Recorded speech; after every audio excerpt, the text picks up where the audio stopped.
Welcome to the InnovaBuzz podcast, where our job is to help you build visibility, professional credibility, and connection with your ideal client by putting the human at the center of innovative marketing, so you can build and strengthen an engaging, enduring relationship with your ideal clients.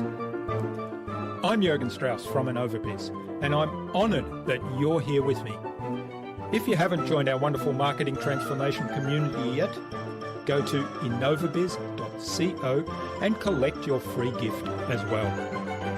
Do subscribe to the show and also leave a review because it helps others find us. Let's get into today's masterclass on this InnovaBuzz podcast.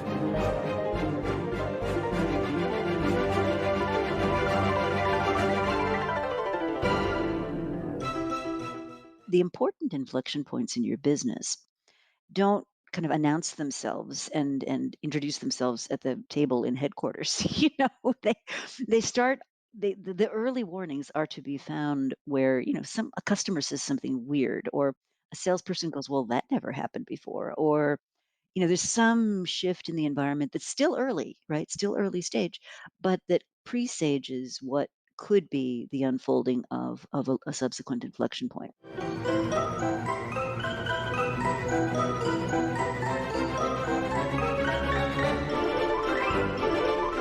Welcome back. I hope you've had an awesome week so far.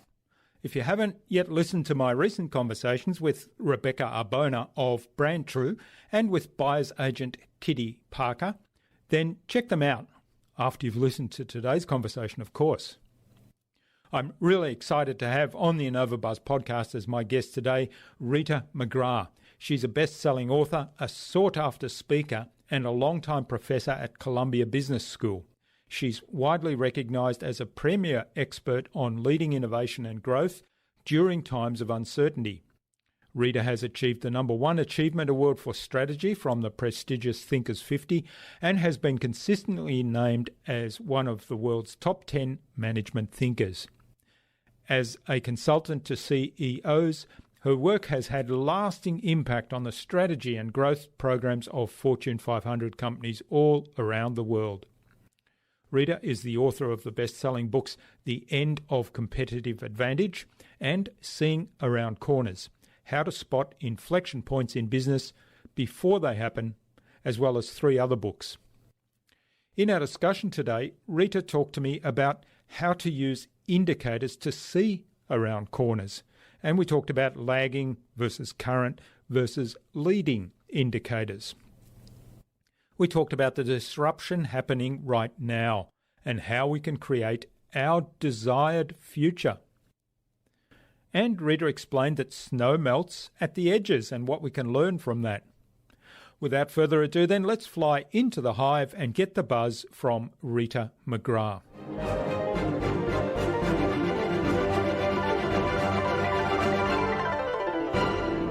Hi, I'm your host Jürgen Strauss from InnovaBuzz, and I'm really excited to welcome to the InnovaBuzz podcast today from New York in the USA, Rita McGrath, who's a best-selling author, a sought-after speaker, and a longtime professor at Columbia Business School.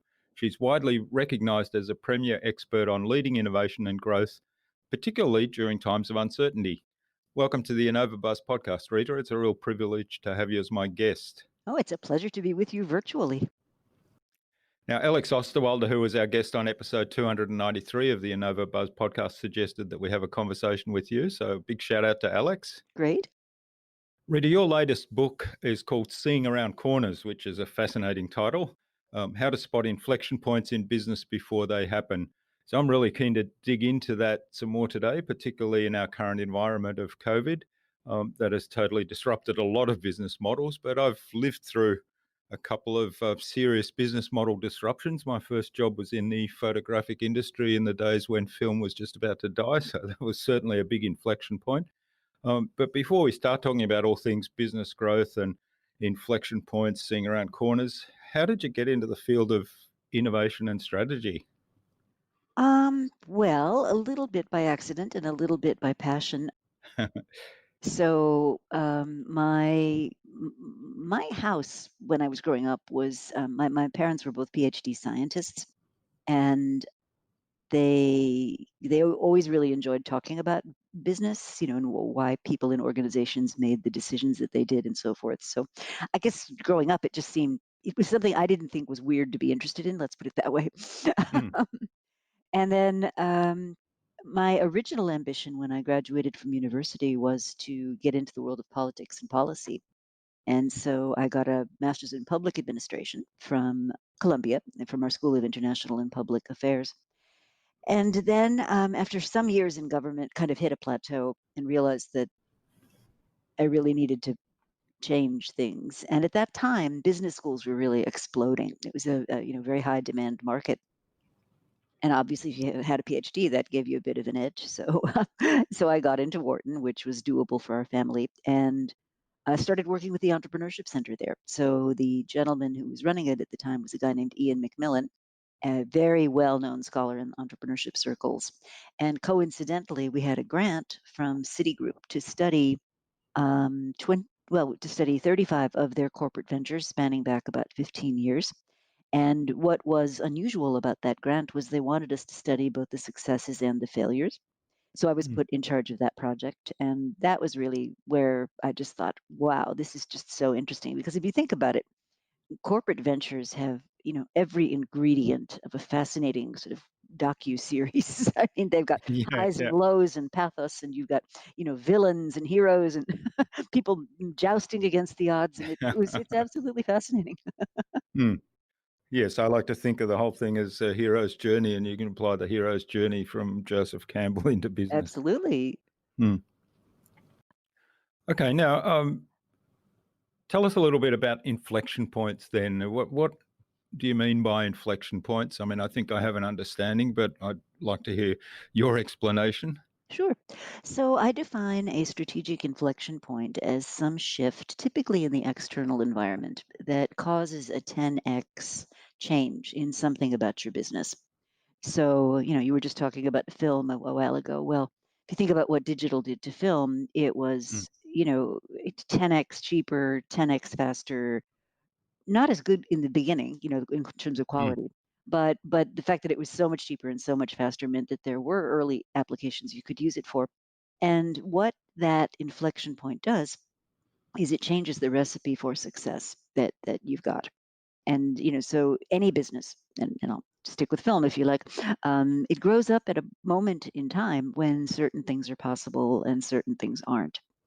And what an inflection point does is it changes those calculations. It changes what can be done. So if I take YouTube just as an example, if I'd said to you when YouTube was first commercialized, oh my God, this is a thing that's going to completely change the nature of advertising, and it's going to upend the business models of major movie studios, and it's going to allow people to make a full-time living from doing funny stuff in their garages, you would have looked at me and said, YouTube, are you kidding? The cat Mm. video people. And so we don't really realize the potential of inflection points when they first emerge. And I think that's really where the opportunities lie in many cases, because they take a long time before they actually show up and represent a threat to our business. I mean, even if you take digital in film, I mean, the first digital camera was invented by Kodak in the 70s. Yeah. And it wasn't really until a decade or so later that you started to see consumer facing digital Mm. cameras at all, and they weren't very good. I mean, the pictures were terrible Mm. They by were, by yeah. modern standards. So I think the opportunity is, if it does take a long time and you're paying attention, you can get ahead of them. Mm.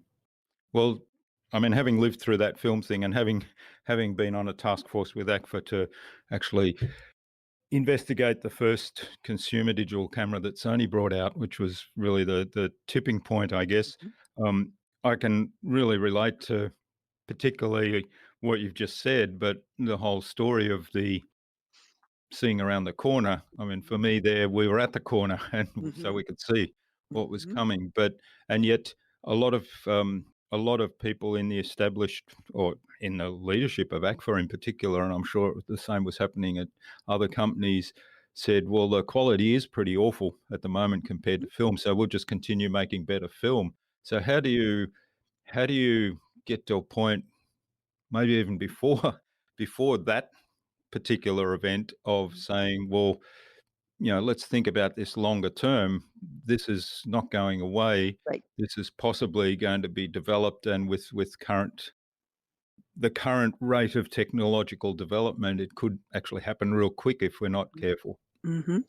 So I think the thing you need to be thinking about in with respect to that is what's the data that you're using to make decisions. And I always put data into three categories. So you got lagging indicators, which are great information, but it's you can't change it, right? So yesterday's profits, great information, you can't change them. It's already happened. Then you've got current indicators, which are kind of telling you where you are right now. So things like your net promoter score, your employee engagement scores, those kinds of things. They tell you where you are, sort of like the speedometer in your car. And Mm, the hardest information to get of all are the leading indicators. And the leading indicators, interestingly, by definition, reasonable people can disagree because it hasn't happened yet. You can develop very politicized interpretations of what those futures can be. And one of the other things about leading indicators is I see this a lot. People confuse predictions with preferences. And so, I know what a future I'd prefer is, but that doesn't mean that's actually what I think is going to happen if I mm, really step back and take an unvarnished view of it. And I've been very intrigued at this pandemic to have so many of these pundits and prognosticators get up and talk about, oh, this pandemic, yeah, it's awful right now, but it's going to be great. We're going to have gender and racial parity. We're going to see income inequality disappear. We're going to have a revolution in healthcare. I mean, and you listen to them and you're thinking, hang on, this is a global pandemic, an economic crisis, a social justice crisis, and underneath all of that is a long burning environmental crisis. I think it would be great if all that you were predicting came true, but that doesn't look like. I mm. think that's a little rose-colored glasses, don't you think? And and I'm not saying you have to be all doom and gloom. I just think it's really important not to to try to, as much as you can, fight against your own biases when you're thinking about what the future could hold. Mm. Yeah, that's a really good point. And I have to laugh when you said about the pandemic, because the other thing that all these armchair experts saying, here's how you best deal with this pandemic right now, and here's how you keep your business going, ticking over, and here's what to do to take advantage of it and whatnot. And I thought, that's interesting. The only thing that is really comparable to this pandemic was the Spanish flu back in 1918, and I'm surprised there's so many people around that still remember it so well that they can share the experience with us today. Yeah, absolutely. Well, Mm, it's interesting when you think about the great sweep of human history is, the last few generations have been remarkably fortunate in that we have not had to take into account, mm, global pandemics. I mean, we've had fantastic drugs and the antibiotic revolution. And so I think one of the things that people haven't given enough credence to is flare-ups of communicable diseases have been a plague throughout humanity. And we're mm. really lucky to have avoided that for a long time. Yeah.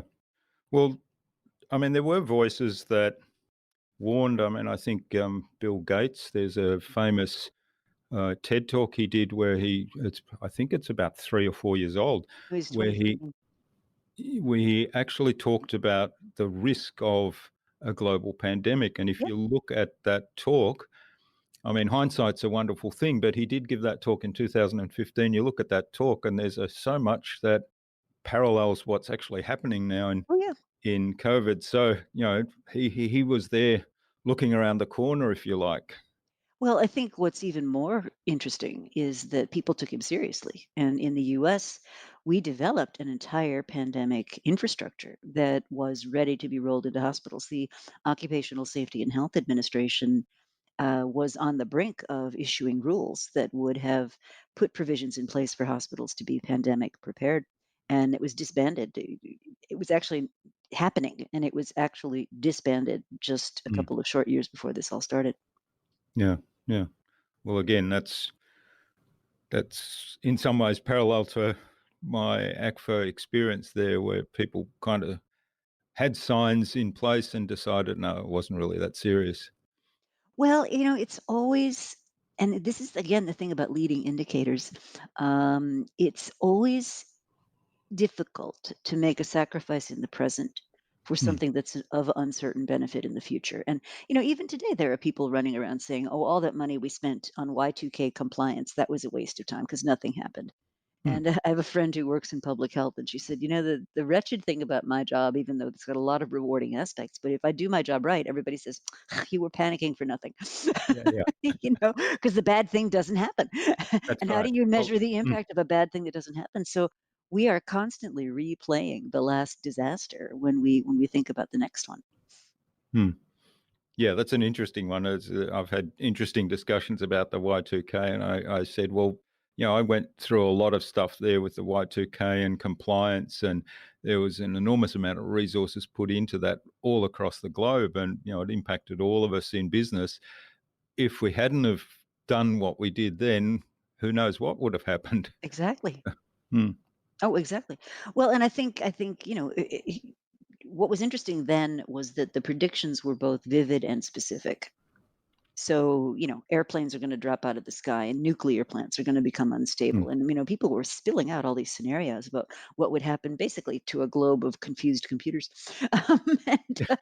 And I think one of the most interesting things about that is because it was so scary, people actually took action. Mm. Well, coming back to the indicators, I mean, I was looking at your table in the book about lagging current and leading indicators, and you give the examples of customer churn, employee turnover, revenue from new products as lagging indicators, and then you talk about customer satisfaction, employee engagement, and customer usage as current indicators. And I kind of at that point I thought, well, the lagging indicators are numerical. We've got measures. There's no debate over that. Customer churn, how many customers are leaving, that's a number, and you can measure that, and so on. And then customer satisfaction. Well, yeah, you can get some measures of that if you do surveys, if you talk to customers, but there, there's an element of interpretation that's brought in there. And as you said, with the leading indicators, then it becomes interpretation, assumptions, biases, what you think, what the signs are pointing to might happen versus what you would like to happen, Mhm. and different interpretations of what people think might happen. So, how do you deal with all of that? Because lagging indicators are so easy because most of them are numerical and it's just numbers, and you can say, well, here's what the numbers mean. That's where the interpretation comes in. But with the leading indicators in particular, there's so much interpretation. Well, there is, and I think one of the problems that we as human beings have in looking at leading indicators is, firstly, we don't spend enough time to really sense make around them. Secondly, because reasonable people can disagree, reasonable people do. Mm, So what ends up happening is, you get these warring factions argue, and this is something I find hilarious in business, which is you will see two perfectly competent people arguing with each other about who's right about something that neither of them have any data about whatsoever. It's just bizarre. So I think a couple of things that make it more real to people. Firstly, if you can wrap the leading indicators in a really compelling story, um, and there's a couple of different techniques for doing that. But if you can make it feel like, yes, this is a newspaper ripped, this is a headline ripped from tomorrow's newspaper, or this is, something that really, really could happen, and if it did, it would be pretty bad, and so forth. And so I think part of what leaders need to do if they want to bring the message of these leading indicators home is they need to both craft a story. I think it also helps to have some kind of time frame. Like we don't think this is going to happen for X months, but we think anytime after Y months it could, and these are the things we're going to be paying attention to. So making it real for people is pretty crucial. Now, once you've decided what you're going to do about an inflection point, that's when you really need everybody on board and, end a discussion. This is what the direction we're going. Now we mm, have to move. And what you saw I'll go back to film. What you saw in the case of Fujifilm was they got it. I mean, they got the mm, idea of digital. They really understood that this was going to be a brand new kind of business. And instead of asking the question, how do we save film, which is what most of the camera, most of the film Mm. companies did, they said, where else might our capabilities be useful? And I was on stage actually with a gentleman named Mr. Yazoo, who was one of their senior people at the time. And he actually showed a fascinating slide, which showed a microscopic illustration of a piece of color film. And I didn't know this, but apparently color film has just all these different microscopic layers to Oh, create yeah, a yeah, yeah. color effect. And I didn't know that. But then he Very showed, complex systems. yeah, but then he showed on the next slide, he showed a microscopically thin sliced piece of human liver. And it was almost the identical image. Mm. And he said, what we realized was that we had capabilities, not based on film, but capabilities based on imaging and based on, you know, refraction of fields and being able to interpret what images look like. In other words, we had capabilities that could be relevant to a whole bunch of other markets. And they went after those markets. They didn't just sit on film. They said, there are other things we know how to do that come from film, but that are not film and that we can use elsewhere. So they got into cosmetics, they got into medical imaging, they got into all kinds of new markets because they had this fervent belief that this inflection point was coming through and they needed to, you know, quickly reconfigure their business. Mm. Well, the other thing that Fuji also did, and I think this took a little while from what I could tell from the outside, but I was interested in this because it was similar to ACFA where I was working, in that they also had a camera manufacturing Hmm. arm, as did ACFA. Hmm. And so they said, well, what can we do with our cameras if this digital thing takes off? How can we be ready with our cameras? And now Fuji make not the top line, not the premium quality cameras. I mean the Nikons and the Canons, but the kind of next level Fuji is really big in that level and are really well respected, and so that they made the transition in a different business, whereas the ACFA camera division just disappeared. Hmm. Hmm. So I like the metaphor you talk about in the book, snow melting from the edges. Hmm. So talk to us a little bit about that, and how does that relate to recognizing some of the early warnings in one of these inflection points that might impact your industry? Sure. So the phrase really comes from an inspiration that Andy Grove mentioned. He said, if you wish to know where spring is making itself felt, you must travel to the periphery because that's where the snow is most exposed. And the way I phrase it is snow melts from the edges. And Hmm. it's a reminder to executives that the important inflection points in your business don't kind of announce themselves and introduce themselves at the table in Mhm. headquarters. They start the early warnings are to be found where some a customer says something weird, or a Mm. salesperson goes, well, that never happened before, or there's some shift in the environment that's still early, right? Still early stage, Mm.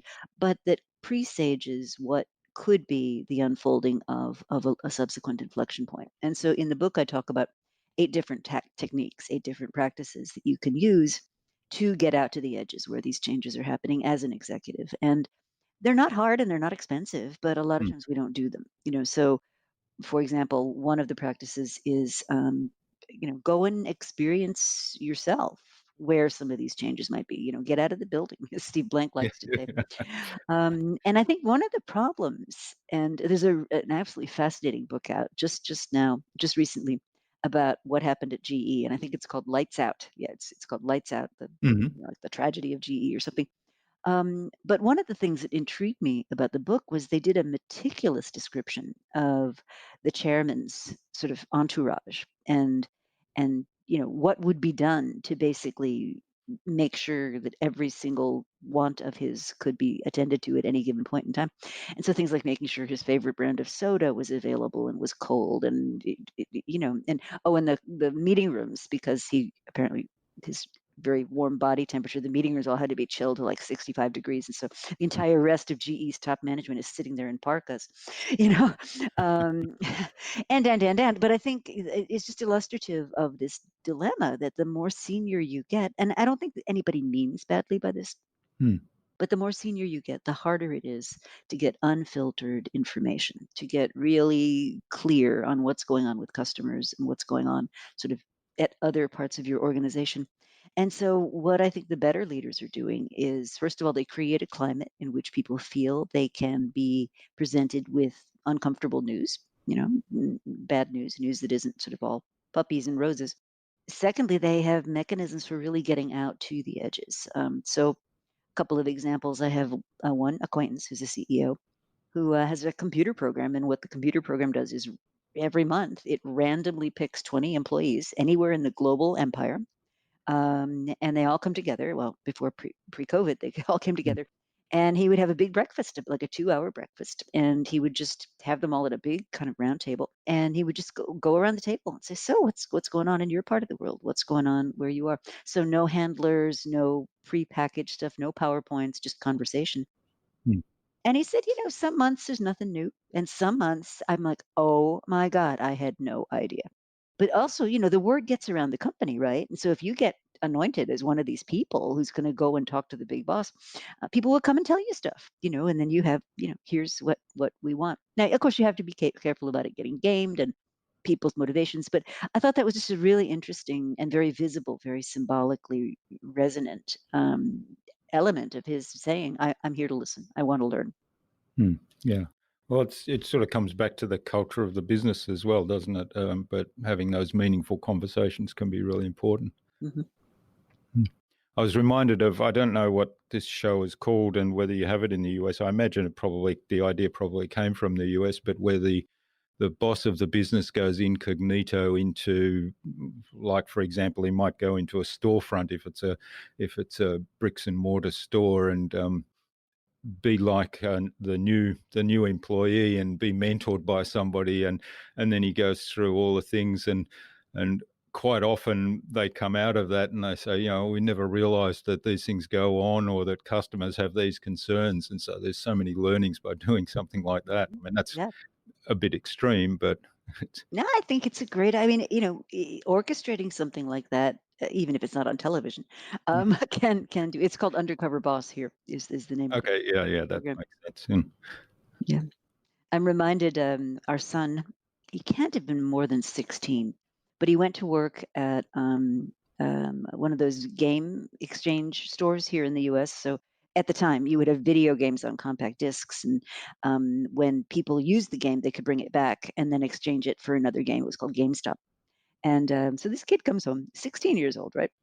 And he's in a grumpy mood. Now, 16-year-old boys tend to be in grumpy moods anyway, but he was particularly grumpy that particular evening, and we're all a little concerned. We're like, what happened?" And he sighs deeply, and he says, "Corporate."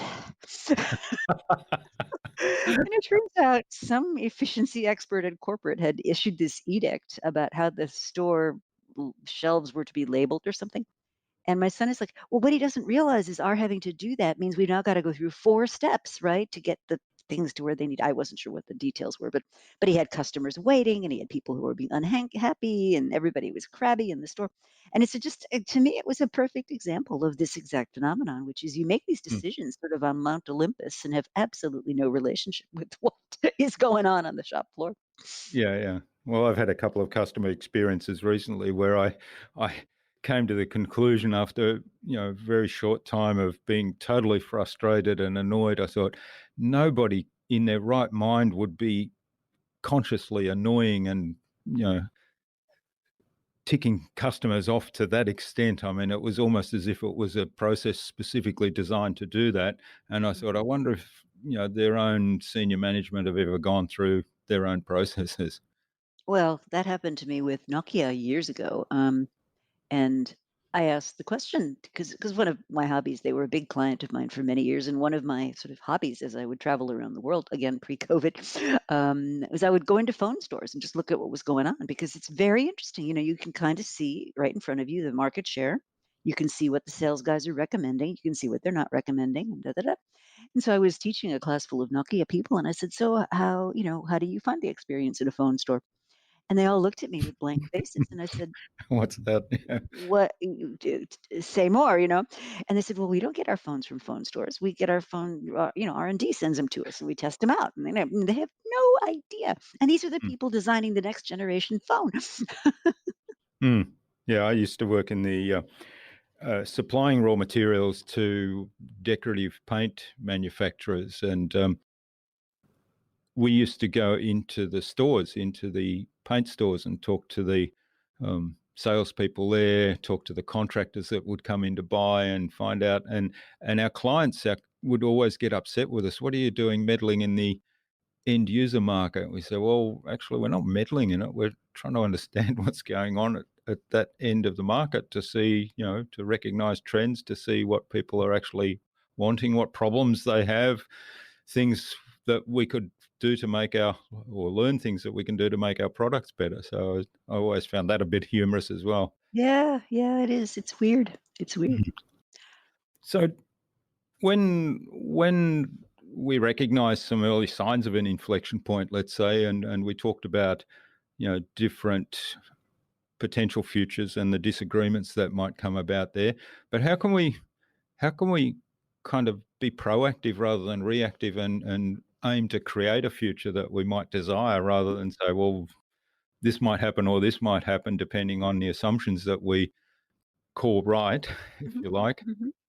How can we say, well, okay, let's engineer as much as we can control so that this desired future actually is more likely? Right.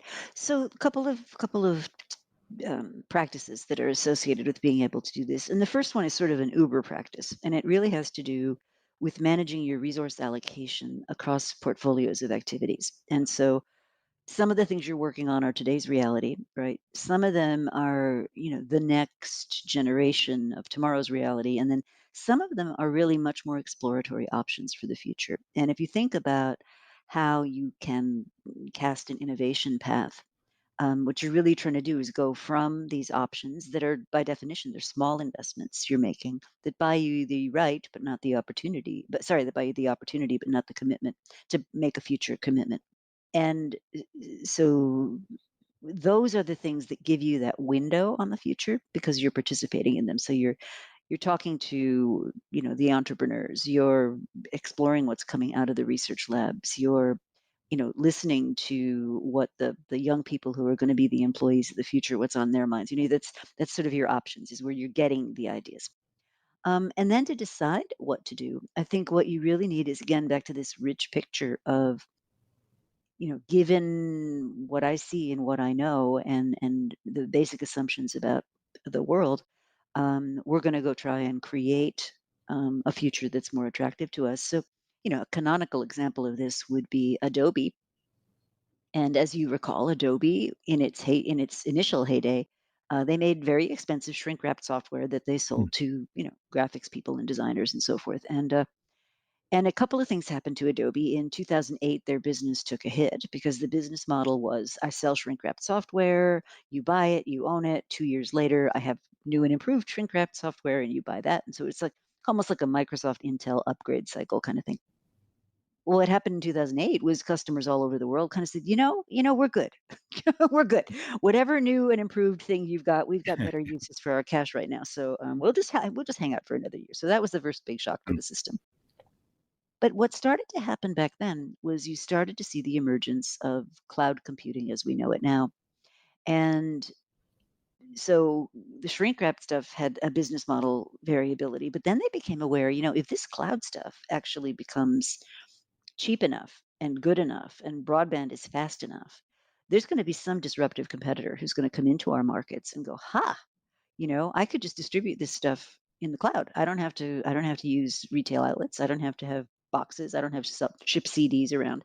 I could just go direct to consumer. And that became a sufficiently compelling idea that they actually shifted their entire business model to that model. Now, couple of interesting dynamics about that. The first was that Adobe used to be a premium product. Like, to be an Adobe customer, you had to have above a certain threshold of spend. So it had to be really, really important to you. Once you've got it as a software, as a subscription model on the cloud, you can now be an Adobe customer for $7.99 a month, all the way up to, I don't know, Mm. 30,000 dollars a month. So they really broadened their reach in terms of what customers they could get. But the second thing that they did was, and this I thought was very courageous on the part of their CEO. He said, what we're selling has to be better. There's something about moving this set of capabilities to the web that has to be better than you could get if it was on a shrink wrapped box.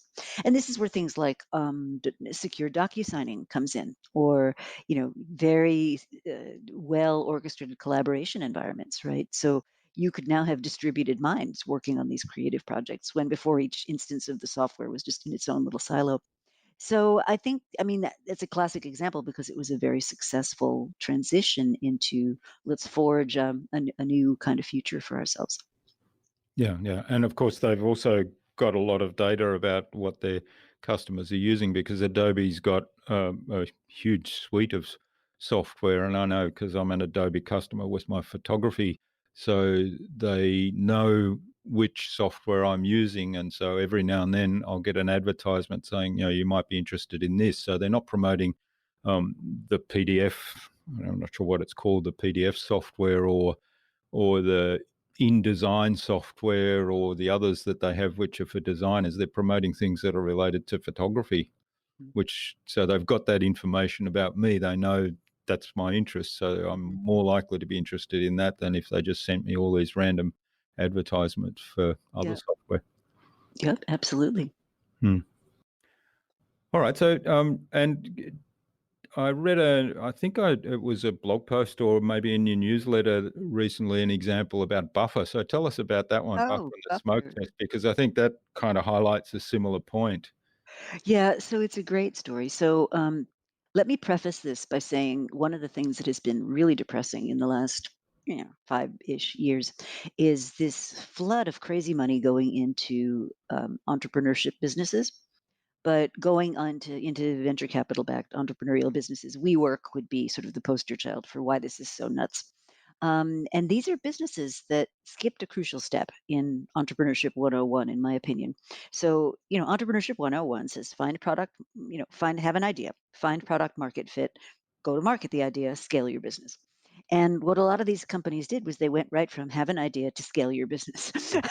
you know, so if I were to take WeWork or Uber, I mean, they're basically subsidizing both sides of the customer equation on the premise that somehow we're going to have network effects and we'll be able to build a defensible business. And I've objected to that like from the time this started to be a thing. Now, frustratingly, it's lasted a lot longer than I thought it could. So, what I love about Buffer is it's much closer to what I would preach in Entrepreneurship 101. So, Joel Gassion was a web designer based in the UK, and had he was kind of a failed entrepreneur. He was sort of getting by on his web designs, but not a really sort of satisfying life. But what he was trying to do to promote his web business was he was trying to use social media, and he was just kind of a one person shop. And at the time, social media tools were not very they're still not very sophisticated. So Hmm. if you wanted to sort of space your tweets out during the day, let's say, there was no easy way to do that. So you'd have to sort of schedule them, and what he was frustrated by was, web design work is very concentrated, deep work.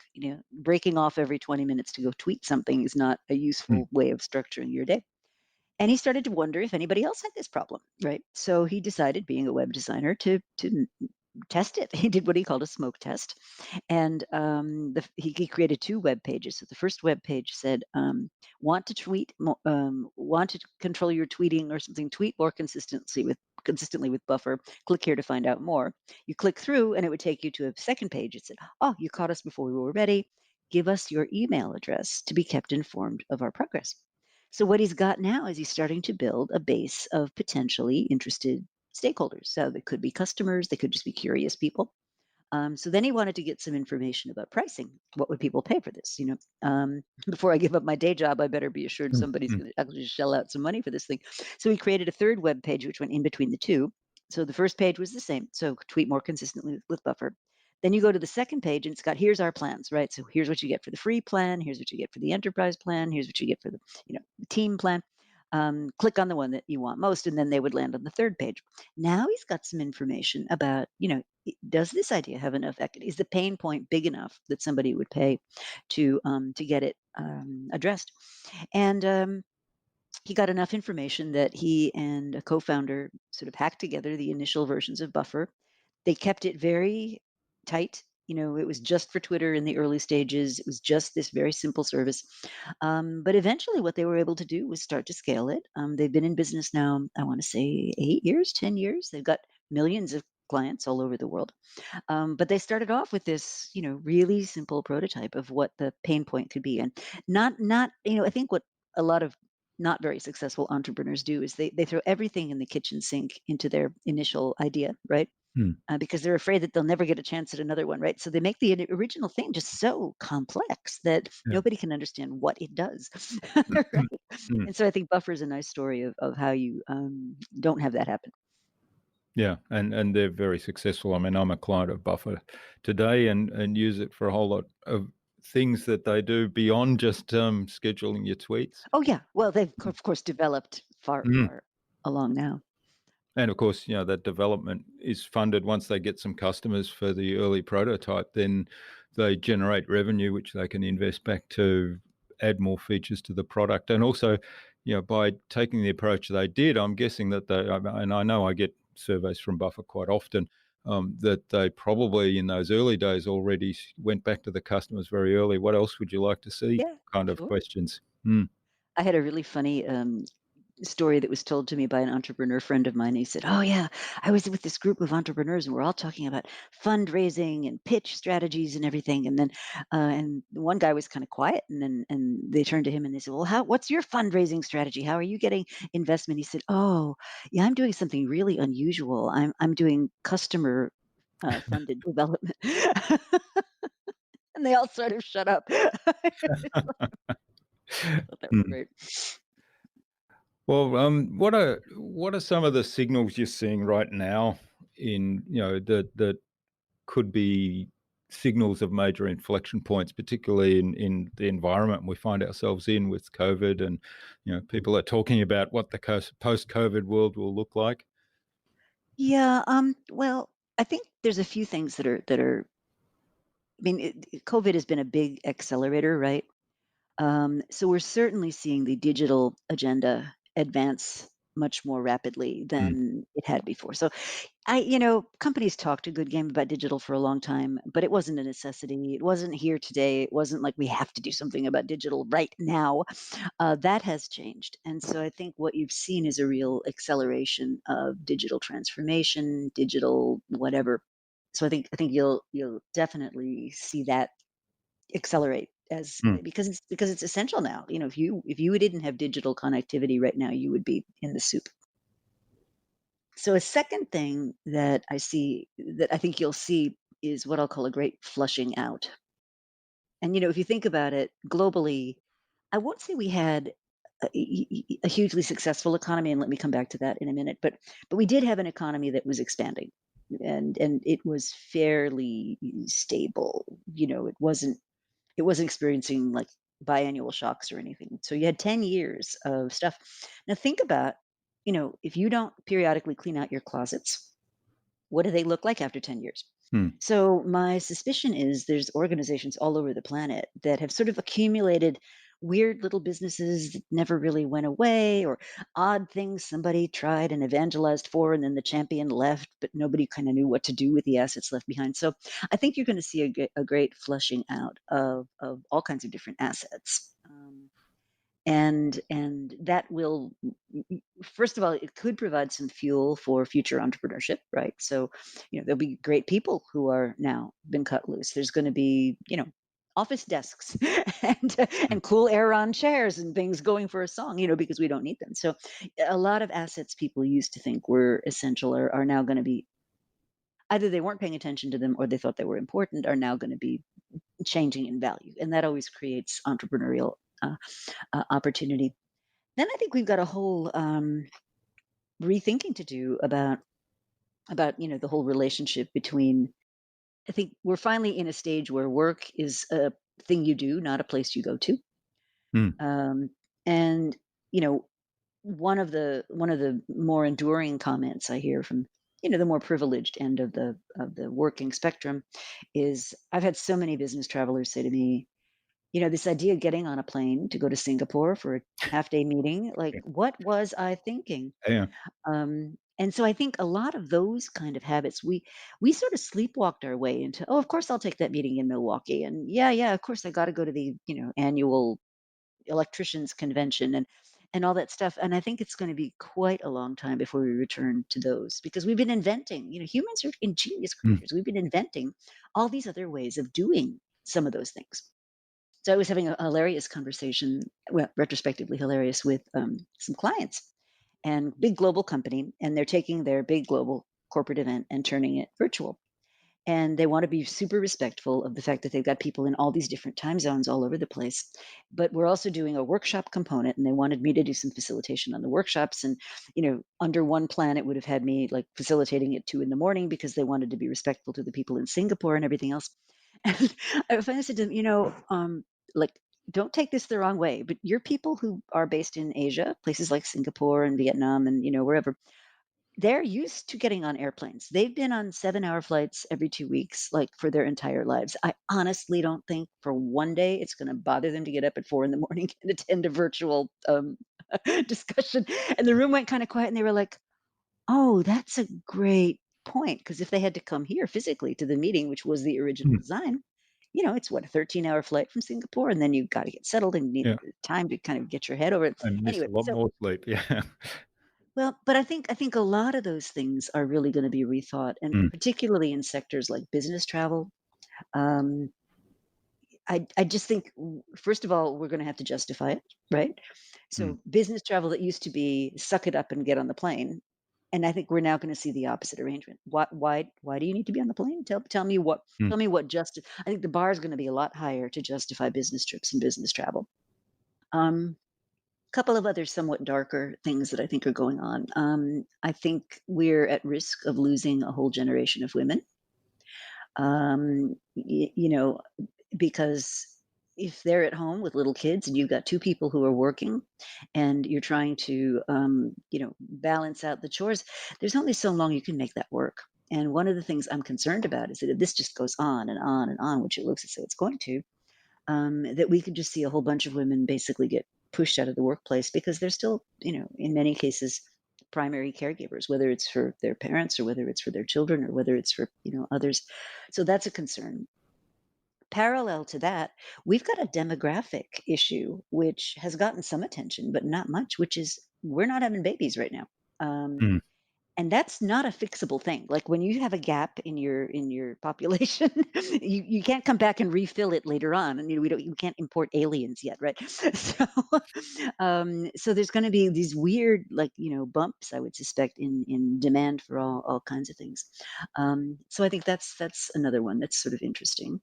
Mm.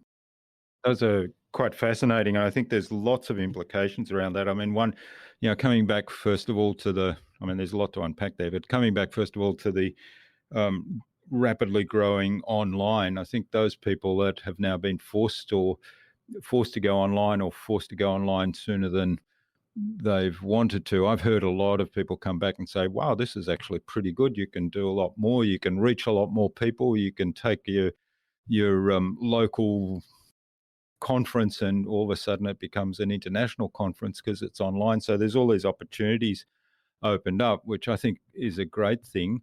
The other side of that, though, is what are how the airlines going to react to that because it's a big drop in revenue. How the office, people that own office buildings, how they're going to react to so many more people working from home. How are hotels going to react? There's an implication. I mean, it's a ripple effect, isn't it? Well, and it flows over into things like construction. So Mm. people are now asking for different things of their homes. People are saying, I need a quiet home office. I need a place I can break away and work while the kids play somewhere else. I mean, that's already starting to get into architectural designs. Mm. But I will make an observation. We as human beings made a series of decisions which have resulted in our assuming that it is perfectly feasible and normal and okay for any human being on the planet who can come up with the money to get on an airplane and go any place else on the planet that they care to anytime they want to, right? So we've got this multi-billion-dollar massive massive massive airline industry, and I don't think we've ever asked the question, is that a price the planet should Mm. be able to bear. I mean, we've literally got billions of flights being taken, and each one of those is a little mini environmental disaster.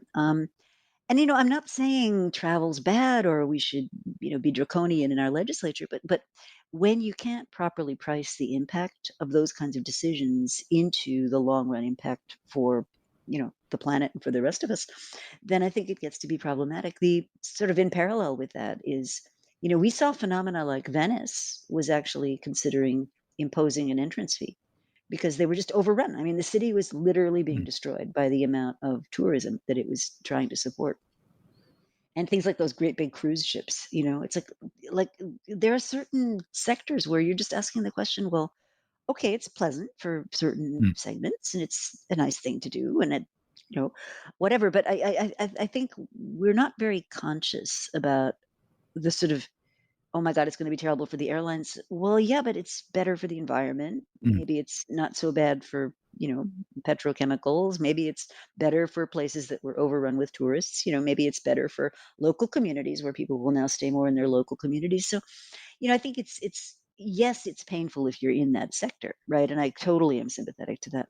But on the other hand, should that sector be allowed to occupy the amount of Yeah, resource that it yeah. does on the planet? And I think we don't have those conversations very much.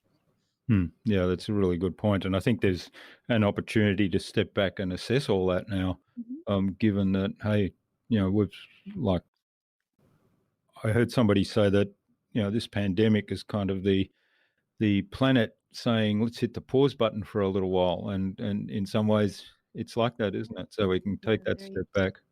Now there was a very interesting plaque that was put up in Iceland, to commemorate the disappearance of a glacier that had stood there for tens of thousands of years.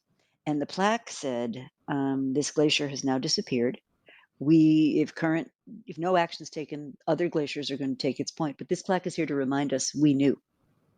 hmm, yeah, it's a good one.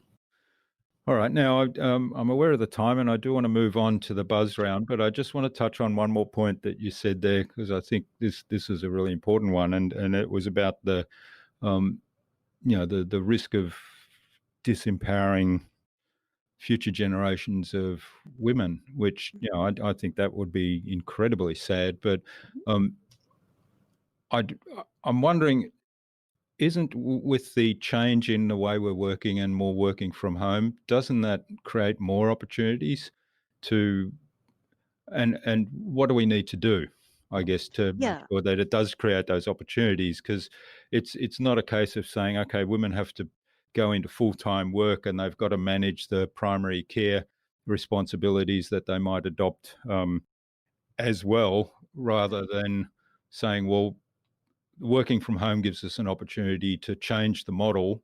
And maybe it's a case of, let's build some models of more job share so that it's there's part-time roles more available, which gives women different opportunities, or, what do we need to do to make sure that doesn't happen?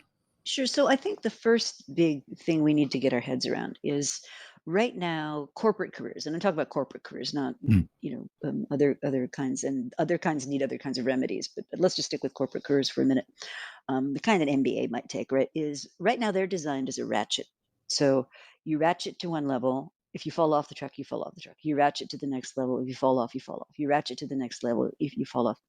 And while that is starting to change, I think we really need to think a lot harder about job design and, in fact, career design. So, one of Mm. the big trends I'm watching is, what I'm seeing in my cohort, there are women in their 50s, 60s, even 70s breaking out. It's my turn now, starting businesses. They have resolved the meaning of life for themselves. They're done with all that. Mm. Well, and they're full of energy. They're living longer. They're living healthier lives. So if we thought about careers not as something that puts the greatest pressure on people at the greatest moment of need for their personal lives, I mean, biology does not, you Mm. can't fool it, right? And so if we could figure out a way to sort of say, hey, your career doesn't have to sort of peak in your 30s, and then that sets, the path for the rest of your life. So I think what we will start to see, when I'm optimistic. When I'm optimistic, I think we will start to see a lot more people kind of coming and going as their personal needs shape what they have to be doing at any particular time. And I think organizations, if they're going to get the best talent, they're going to have to get used to, somebody who maybe has been out of the workforce for 5 years, or somebody who has been doing something completely different before and now they want to make a career switch. I think we'll start to see a lot more of that kind of fluidity. Right now, a lot of corporate career structures are still very rigidly time bound, right? And they're all around the male life cycle. So your 20s, you come in, you figure out good, bad, Mm. whatever. Your 30s, you're high potential or also rans. Your 40s, you're taking the reins of power. As I like to say, in your 50s, you're allowed one blonde and a Ferrari. And then in your 60s, you're sort of handing on and being generous with the rest of the world. Well, women, that doesn't make any sense for women's lives, not at all. Mm. And I think we try to arc around it. We try to talk about, oh, well, it's going to be dual parenting and this and that. And, whether it's kids or whether it's something else, whether it's I have to travel for business or whether it's I need to do a foreign Mm. assignment or whether it's whatever, in a partnership, if you have two people, one of them at any given point in time is going to be making a trade-off. Mm. And I wouldn't call it so much making a sacrifice because in an ideal situation, and again, when I'm optimistic, in an ideal situation, both careers are a partnership opportunity. And so if you make these trade-offs throughout the life of your working life, I think then you can really achieve a way that a lot more people could have these fulfilling careers, and it won't be this sort of casting off of people into the sidelines. But my big worry is, we know that for younger women especially, so talk about women in their 20s, 30s, we know that network sponsors and mentors are hugely important. Well, out of sight, out of mind. If you're not where those relationships can Mm. be forged, how do you find them? So one of the things I do at Columbia is I actually run a program called Women in Leadership, and we tackle these kinds of issues. We say, okay, if you're going to have to shift the normal way you do work, let's do that intentionally, and let's talk about how you're going to build that infrastructure, even though it won't be as easy as if you were just sashaying through the office talking to Joe, right? So how Yeah. can we do things that were different? Hmm. Yeah, well, there's a whole nother discussion there. I mean, this is absolutely fascinating, Rita. The other thing that, and I'll close it off here, the other thing that it brought to mind, your suggestion of we need to be more flexible about that. I mean, when you get to your, what was it, the 50s, you're allowed a blonde and a Ferrari. Uh, Right.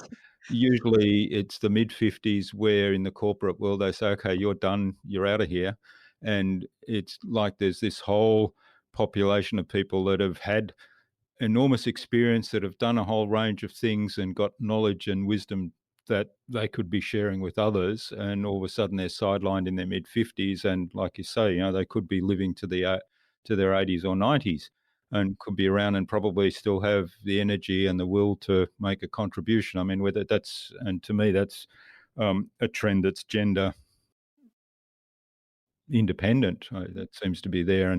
And coming back to your earlier point about we're not having babies as much, so there's this gap of the younger generation coming along. So, hey, there's this resource here, and speaking as an older person, there's this resource here that maybe we need to find a way to tap into again, and change the whole way we work and the career structures like you've outlined there, and also bring or make the opportunities for women to actually participate on an equal footing in the business world, make that come to. Well, one of the cool things about this way of working is, there's always five loud guys in the room who dominate, take up all the oxygen. Yeah. I can shut them off.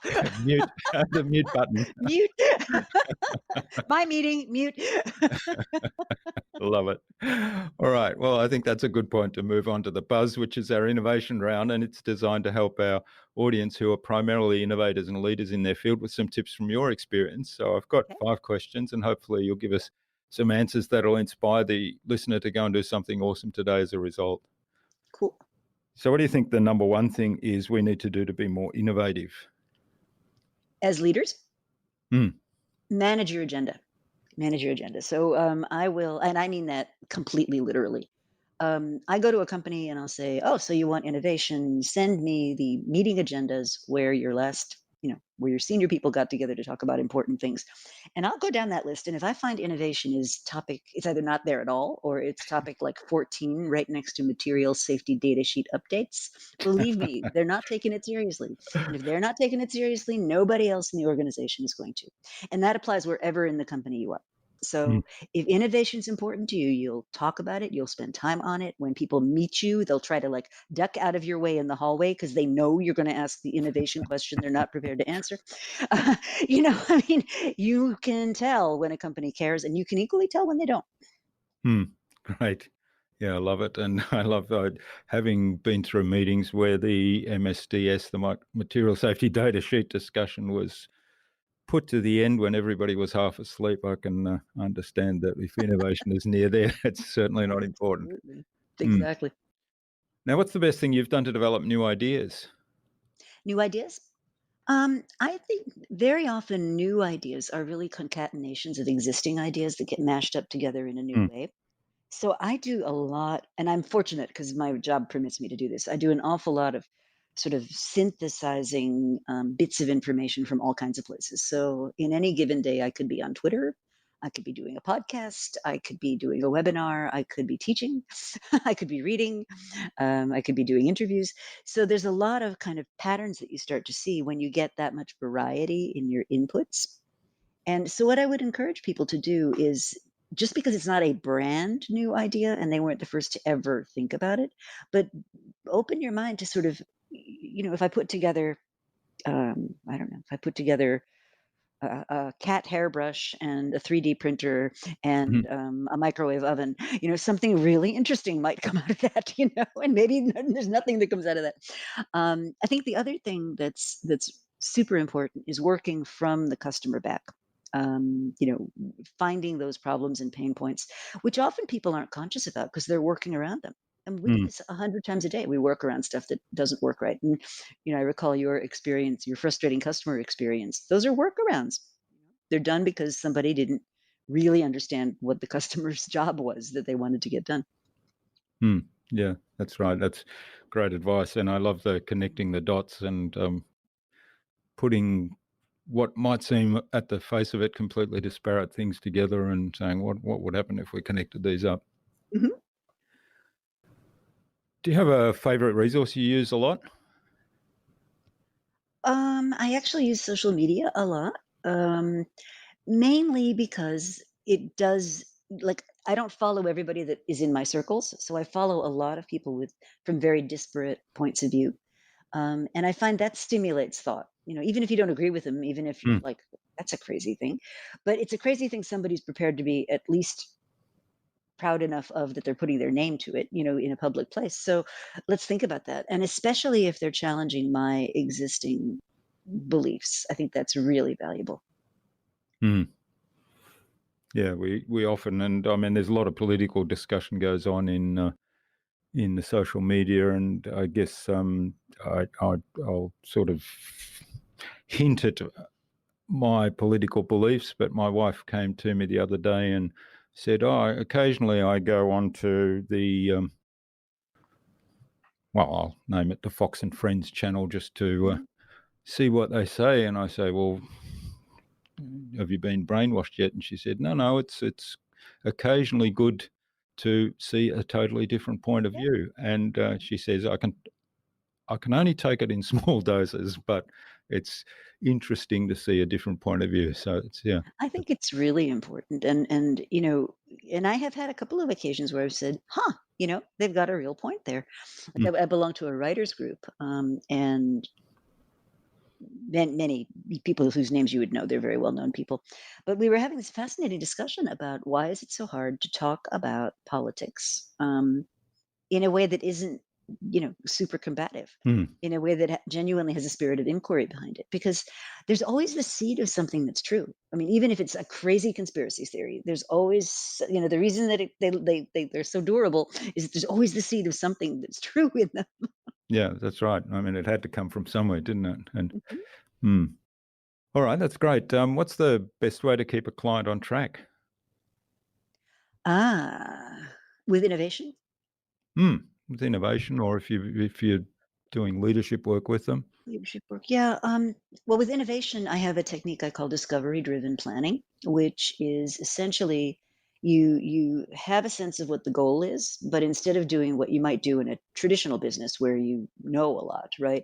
You recognize you really don't know anything. So it's kind of like the buffer story, right? So the first Mm, thing I'm going to test for is, does anybody click on this? The second thing I'm going to test for is anyone going to pay for this? The third thing I'm going to test for is, can I actually sign up a customer? The fourth thing and on and on. Um, and so I think with innovation, keeping clients on track really is, let's talk about your next checkpoint. Let's talk about how long it's going to take you to get there. What did you learn? Did you make progress through them? And if they stop making progress through checkpoints, that's a red flag, mm, right? It means they're stuck or something, or they haven't figured something out, or something's wrong. With leadership, I think the main things I look at there are, do we have a strategy?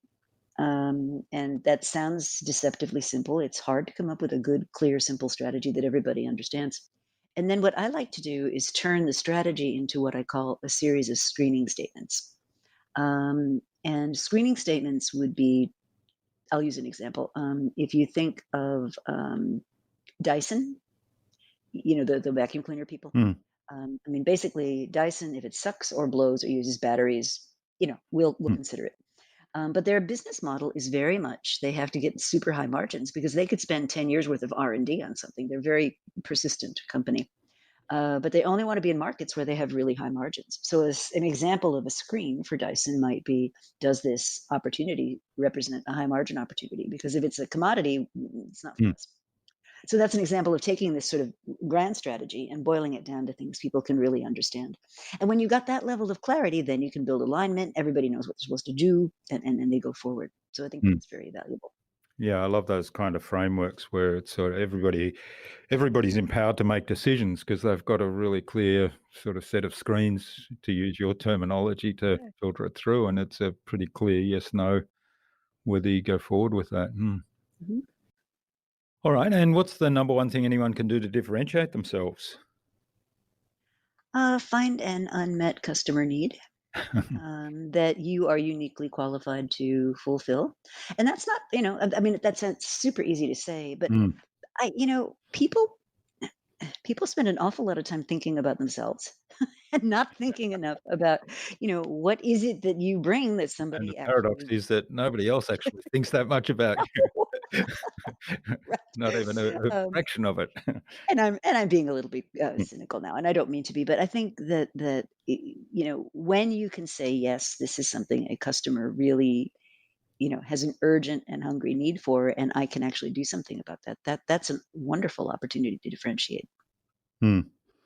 Yeah, I love that, and it kind of addresses the two things that have to match up. And when you say, you're uniquely placed to serve or fill that need, that doesn't mean to say that nobody else can fill that need. That means to say that you're a perfect match for a particular audience that you've defined, right?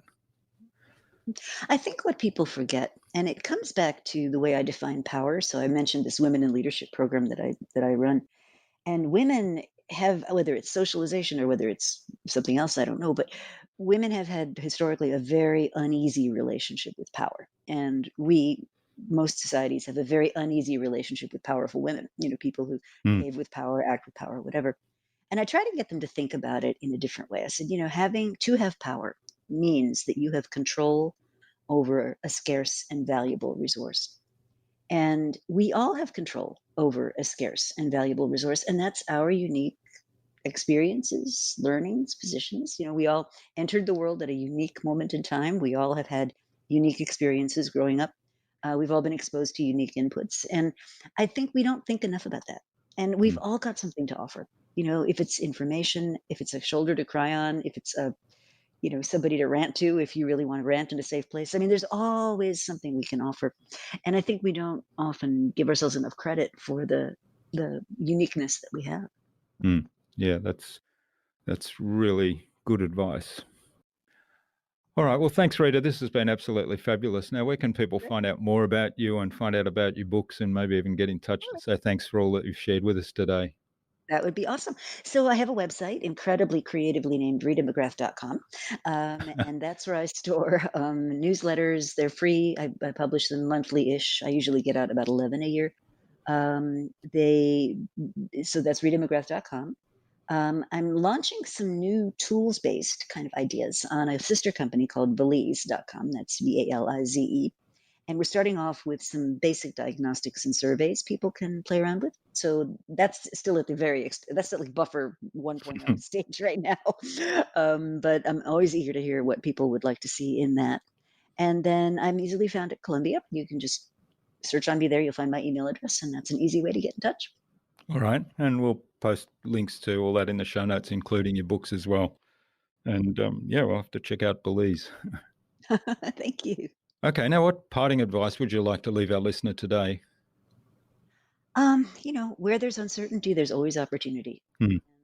And I think those that are entrepreneurially inclined, and I would imagine if you're listening to this podcast, that includes you, that it's a question of looking for them and then getting yourself ready to really be able and willing to move forward with those. So I think about it that way. Yeah, that's great advice. And I love, the idea of reframing this in, yes, there's uncertainty. Yes, there's things that are not going well at the moment, but there's also a whole lot of opportunity. And, even if it's just the opportunity for how can we get ourselves in a place where we come out of this stronger, and how can we help other people come out of this stronger? Yeah. Love it. Finally, Rita, who's someone else I need to get on this podcast and why? I think an interesting person would be David Kidder of Bionic. I don't know if you're familiar with him. No. But he's a serial entrepreneur, author of a couple of books, runs this entrepreneurial consultancy called Bionic that basically installs an innovation operating system in companies. So what he does is he takes a bunch of entrepreneurs and gets them into a large organization and says, okay, we're going to kind of increase your clock speed and get you going in a much more rich way. So he would be a good candidate. All right. Well, He or his co-founder, who's a woman named Ann Berkovich. But if you contact Bionic, they will let you know. Okay, great. Well, we might get an introduction from you to David and Anne and see if we can get either or on the show. There you go. Well, thanks so much for sharing your time and your insights with us so generously today.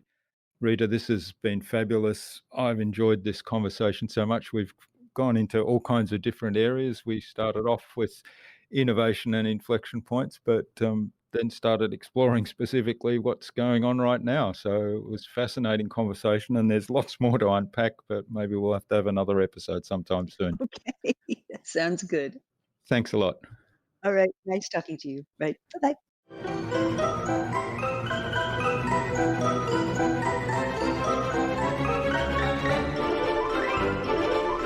I hope you enjoyed that insightful and engaging conversation with Rita and took something away from her episode.